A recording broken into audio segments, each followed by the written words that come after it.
Question में graph दिया हुआ है और यहाँ पे अगर आप देखें एनर्जी शो किया गया है बॉटम टू टॉप, ठीक है, बॉटम टू टॉप आपका एनर्जी इंक्रीज हो रहा है, ठीक है।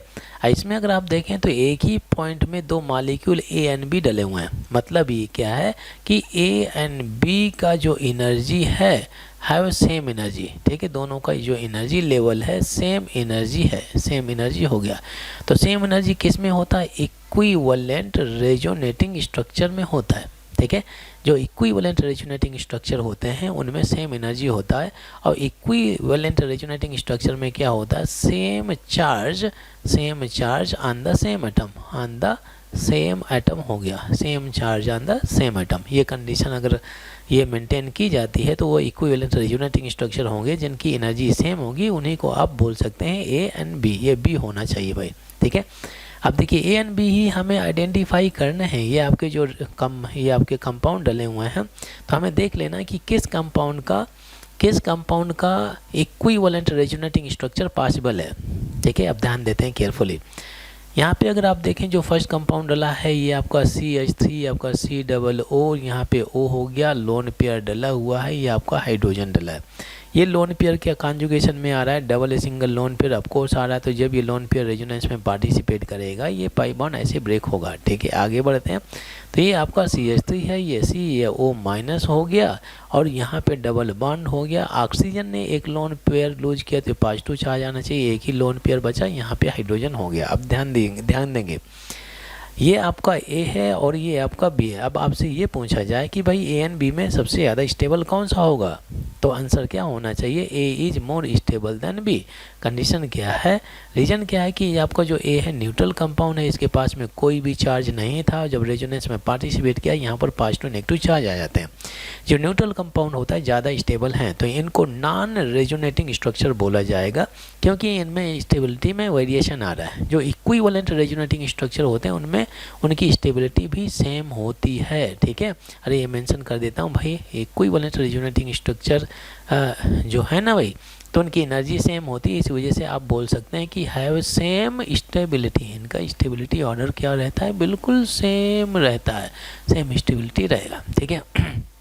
अच्छा आगे बढ़ते हैं। इसके बाद में ये जो आपका अब कीटो ग्रुप डला हुआ है तो इसको मैं कुछ ऐसे लिख सकता हूँ CH3 और ये आपका CH3 है, ठीक है, एसीटोन डला है। पर इसको अगर आप कन्वर्ट करना चाहें तो यहाँ पे एक हाइड्रोजन में क्या करता हूँ, ये H2 हो गया, H हो गया। अगर इसको कन्वर्ट करना चाहिए नेगेटिव एंड पॉजिटिव हो गया, जब रेजोनेंस में पार्टिसिपेट करेगा ऐसा कुछ बनेगा तो ये आपका तो इनॉल बन जाएगा ना भाई, ये मालूम है आपका इनॉल हो गया। बट जो इनॉल होते हैं, इनॉल और कीटो, ये आपके रेजोनेटिंग स्ट्रक्चर नहीं होते हैं, ये टाटोमरीज के अंतर्गत आते हैं, क्योंकि यहाँ पर हाइड्रोजन अपनी पोजीशन चेंज कर रहा है और रेजोनेटिंग स्ट्रक्चर में कोई भी एटम, हाइड्रोजन नहीं, कोई भी एटम अपनी पोजीशन कभी भी चेंज नहीं करता। तो ये तो RS हो ही नहीं सकते, ये RS हैं। बट इसमें कौन से RS हैं? नॉन रेजोनेटिंग स्ट्रक्चर है, ठीक है। इनमें से जितने भी डिफरेंट फॉर्म बनेंगे उनकी स्टेबिलिटी डिफरेंट रहेगी, ठीक है। अब हम चलते हैं कि इसमें सी ऑप्शन में, ठीक है। तो यहाँ पर एसीटेट डला हुआ है, ध्यान देंगे केयरफुली। जैसे आपका CH3 आपका COO और ये O माइनस हो गया, ये नेगेटिव चार्ज क्या रेजोनेंस में आ रहा है? ऑफ कोर्स आ रहा है, बोल सकते हैं, क्योंकि यहाँ पर देखें कॉन्जुगेशन में आ रहा है डबल सिंगल नेगेटिव चार्ज। जब ये नेगेटिव चार्ज रेजोनेंस में पार्टिसिपेट करेगा तो ये oxygen being more electronegative electron density को पुल करेगा। तो यहाँ पे क्या हो जाता है? CH3 C आपका O माइनस हो गया, यहाँ पे डबल बॉन्ड O हो गया, ठीक है।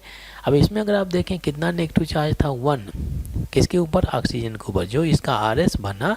तो इसमें अगर आप देखें तो यहाँ पर भी एक ही ऑक्सीजन है, इसके पास में एक नेगेटिव चार्ज आ गया, ठीक है।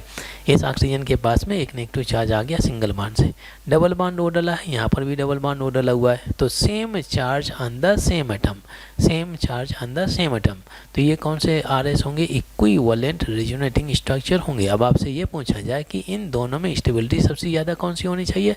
दोनों की स्टेबिलिटी होगी सेम, ठीक है ना भाई, दोनों की स्टेबिलिटी क्या हो जाएगा? सेम हो जाएगा। इस वजह से आप बोल सकते हैं कि ये दोनों हैं, जो A है, अगर ये मेरे लिए A है और इनकी भी B है तो दोनों की स्टेबिलिटी सेम होगी, मतलब दोनों की एनर्जी भी सेम होगी। तो आंसर कौन सा होना चाहिए? C ऑप्शन होना चाहिए। अच्छा मैं D ऑप्शन भी डिस्कस कर लेता हूँ यहाँ पे जो आपका डी ऑप्शन डला हुआ है, यहाँ पे अगर आप देखें तो कंपाउंड क्या दिया हुआ है, ये आपका CH3COO और ये आपका NH2 डला है। नाइट्रोजन के पास में क्या लोन पेयर, ये न्यूट्रल कंपाउंड दिया। जब रेजोनेंस में पार्टिसिपेट करेगा लोन पेयर तो इसका जो RS बनेगा ये CH3 है, C ये आपका O- होगा और यहाँ पे डबल बॉन्ड ये आपका NH2 होगा और नाइट्रोजन के पास में एक पॉजिटिव चार्ज आना चाहिए क्योंकि इसने लोन पेयर लूज किया। तो इन दोनों में अगर आप देखें, यहाँ पे तो न्यूट्रल था, इसके पास में कोई चार्ज दिख रहा है, नहीं दिख रहा है।